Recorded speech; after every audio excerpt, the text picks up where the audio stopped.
Olá, meus queridos, prazer, estamos aqui de volta. Mais um vídeo onde nós vamos considerar a sequência da nossa consideração do livro de Provérbios. Provérbios, um livro de sabedoria. E no último vídeo dessa série nós estávamos considerando o capítulo 11, porém nós consideramos dos versículos de 1 até o versículo 13, onde nós encerramos. Não analisamos todos os versículos, hoje nós vamos iniciar do versículo 14 em diante. Então, Provérbios capítulo 11, do versículo 14 em diante, nós vamos fazer aqui alguns apanhados, algumas análises e vamos ver algumas coisas que nós podemos tirar de proveito desse livro de sabedoria escrito há cerca de 3.000 anos atrás. Se você não assistiu os outros vídeos dessa série, a consideração dos capítulos de 1 até a metade do capítulo 11, o link com na descrição do vídeo vai estar apontando para a playlist, onde tem todos os vídeos que nós consideramos aqui a respeito do livro de Provérbios. Vamos lá então, Provérbios capítulo 11, versículo 14. Do versículo 14, a partir daqui, nós temos a seguinte recomendação. O versículo 14 fala: quando falta orientação, o povo perece, mas a vitória está nos muitos conselheiros, ou existe consecução na multidão de conselheiros, Esse texto aqui nos recomenda então a buscar a orientação perita. Muitas das vezes as pessoas não são bem-sucedidas porque não buscam orientações, Existem pessoas especializadas em várias áreas, desde as coisas mais simples que você possa imaginar. Por exemplo, quando nós vamos erigir a nossa casa, construir a nossa casa, nós buscamos um pedreiro especializado, um engenheiro, alguém que trabalha na parte elétrica, na parte hidráulica, não é isso que a gente faz? Uma pessoa que seja um ladrilheiro. Enfim, nós buscamos, a menos que nós saibamos fazer essas coisas com perícia, para economizar dinheiro, nós buscamos orientação perita. Mas muitas vezes em outras áreas da nossa vida, a situação financeira, por exemplo, nós precisamos também buscar orientação perita. Como cuidar das finanças, como iniciar um bom negócio. E principalmente no que diz respeito à nossa vida pessoal, íntima, como ter um bom casamento, como ser bons pais. Onde está a orientação perita? Palavra de Deus.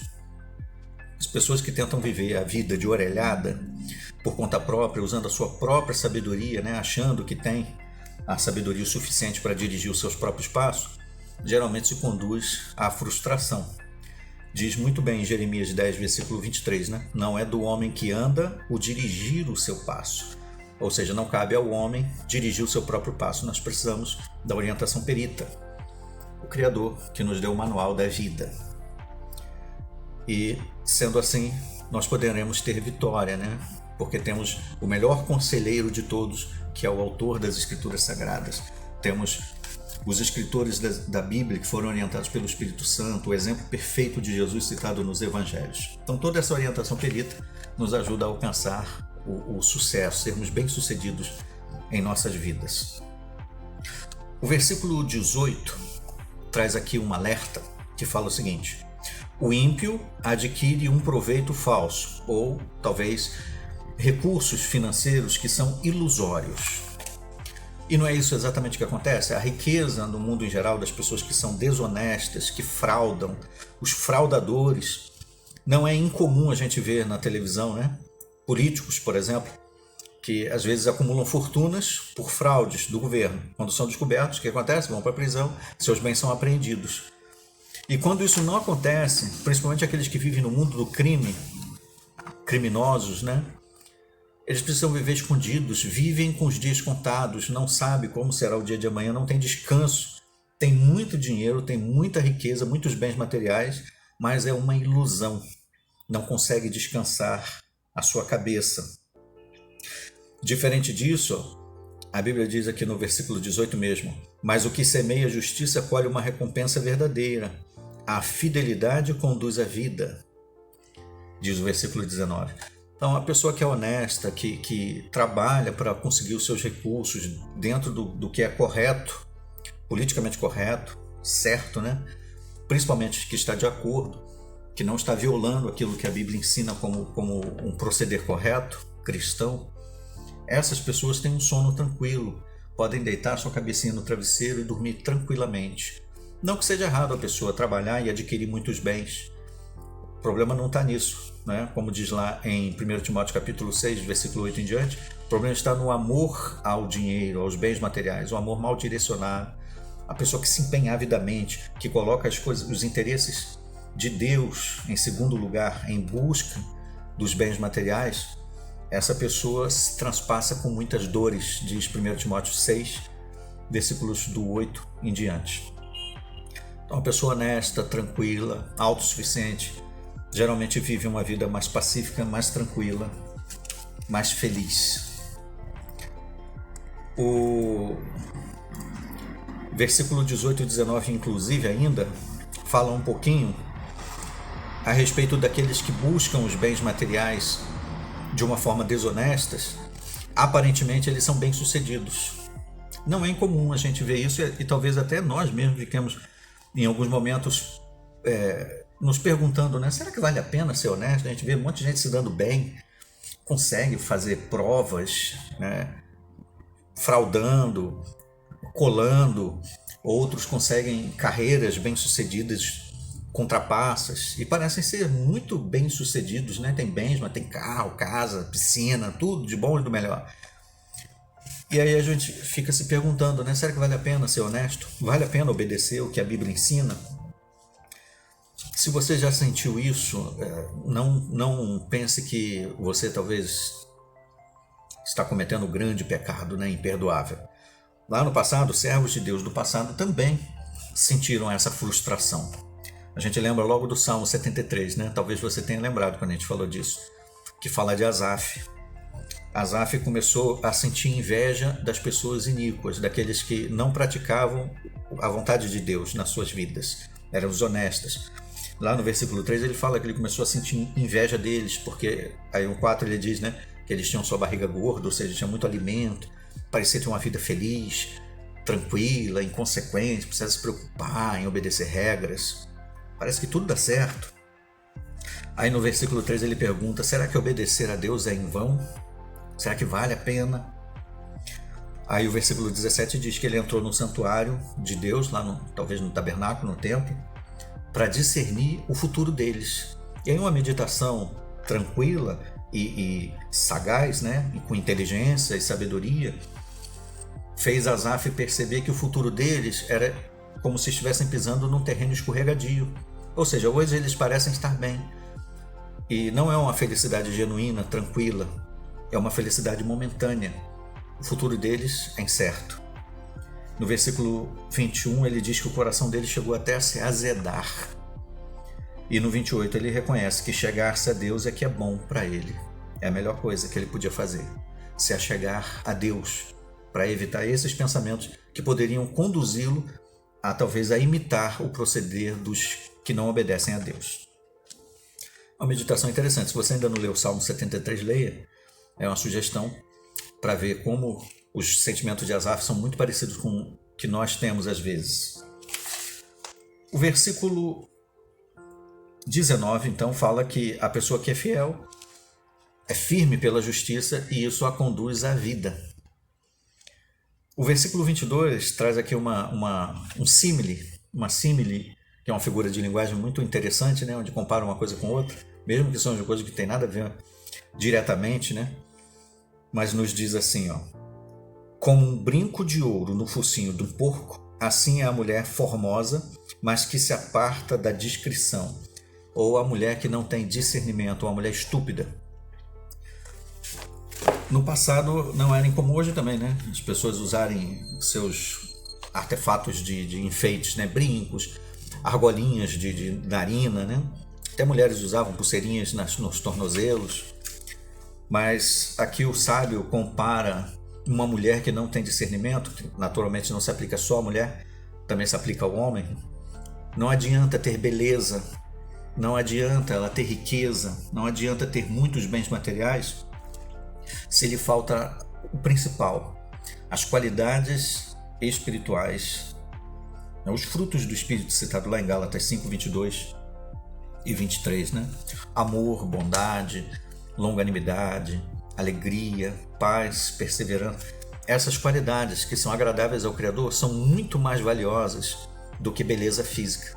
Hoje em dia não é incomum, né? A mídia, inclusive, valoriza muito a beleza física e ignora o íntimo da pessoa.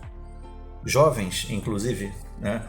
Adolescentes, que são muitas vezes enlaçados pela paixão, que é muito diferente do amor, né? A paixão é aquele sentimento de atração que ignora a profundidade, ignora detalhes, não vê os defeitos.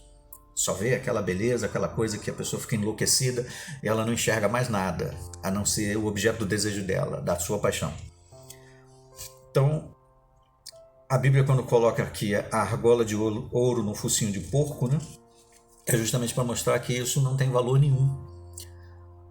Nós devemos primar sempre pelas qualidades íntimas da pessoa, né? Embora nós devemos cuidar da nossa aparência física, zelar por isso, né? Não sermos pessoas desleixadas, longe disso, mas a coisa que devemos mais dar valor são as qualidades, a beleza interior, o eu interior da pessoa. Isso é o que tem mais valor para o nosso Criador, é o que ele mais valoriza, é a pessoa íntima, secreta do coração.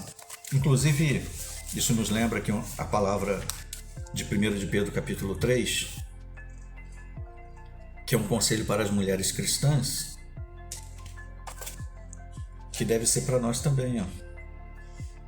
Aqui, ó. Do mesmo modo, vós, esposas, sejam submissas, ou seja, companheiras, né? Trabalhando em equipe com seus maridos, para que, ainda que não obedeçam à palavra, sejam ganhos sem palavra alguma, por meio do seu procedimento, por meio da sua conduta, observando o vosso comportamento honesto e respeitoso. Não seja o enfeite da esposa o que é exterior, como cabelos trançados, joias de ouro, roupas finas, mas sejam a pessoa interior do coração, no incorruptível traje de um espírito manso e tranquilo, que é de grande valor diante de Deus. Então, as qualidades mais importantes para o nosso Criador, não só para a esposa em relação ao marido, mas do marido em relação à esposa, é o nosso interior. É essa beleza que nós devemos manifestar, né? Uma beleza de caráter, de personalidade. E ela vai ser cada vez mais bela quanto mais nos aproximarmos de imitar as qualidades de Cristo, que é o nosso maior exemplo. O versículo 25 fala que a alma generosa prosperará. Uma pessoa que é generosa, dadivosa, né? As pessoas mais felizes, isso aqui é comprovado inclusive pela neurociência, ou por qualquer um que estuda psicanálise, psicologia ou autoajuda de modo geral, vai perceber, vai detectar que as pessoas mais felizes que existem são as pessoas que têm um sentimento de gratidão maior. Ou seja, quanto mais nós somos gratos, nós reconhecemos que o que temos é de valor. As pessoas ingratas não reconhecem o bem que têm. Por exemplo, um cônjuge ingrato, ele não reconhece o valor do seu marido, talvez não reconheça o valor que ela tem uma casa, que ela tem filhos, que ela tem a vida e outras coisas que são valiosas, ou outras coisas que ela pode ter, ela tem potencial para desenvolver. As pessoas gratas são felizes porque elas têm contentamento com aquilo que elas agradecem ao Criador porque elas dão valor àquilo que têm, e se elas dão valor, elas consideram o seu tesouro. Uma pessoa grata pode ser muito mais feliz, por exemplo, por ter simplesmente só uma casinha simples, com um cômodo talvez, dividido lá, né? Um banheirinho apertadinho, uma cozinha, talvez nem cozinha, né? Só um quarto que seja quarto e cozinha ao mesmo tempo. Essa pessoa, que talvez não tenha muitos bens materiais, que ganha um salário bem pouco, mas se ela tem muita gratidão por tudo que ela tem, é possível dela ser muito mais feliz do que uma pessoa que é dono de uma empresa multimilionária, mas que não é grato pelas coisas que tem. As duas, em comparação financeira, há um absurdo de comparação, né? de distanciamento. Mas aquele que tem pouco, mas que tem mais gratidão, manifesta muito mais felicidade do que aquele que tem muito, mas não tem gratidão. Conseguiu perceber esse detalhe? Então, se queremos realmente ser pessoas prósperas em sentido emocional e às vezes até mesmo em sentido físico, nós precisamos manifestar a generosidade, sermos dadivosos, as pessoas de mão aberta. Não é uma pessoa esbanjadora, não é uma pessoa que é dada a gastar inconsequentemente. Não é isso. Mas é uma pessoa que ajuda os outros, que gosta de dar, de contribuir, de dividir. Como diz Atos 20:35, há mais alegria em dar do que em receber. Pessoas generosas com certeza são muito mais felizes porque elas prosperam. Prosperam em sentido emocional, em sentido espiritual e muitas vezes até em sentido físico. Existe uma reciprocidade nesse sentido. Ela é dadivosa, ela também recebe. Ela não faz visando isso, mas isso naturalmente acontece.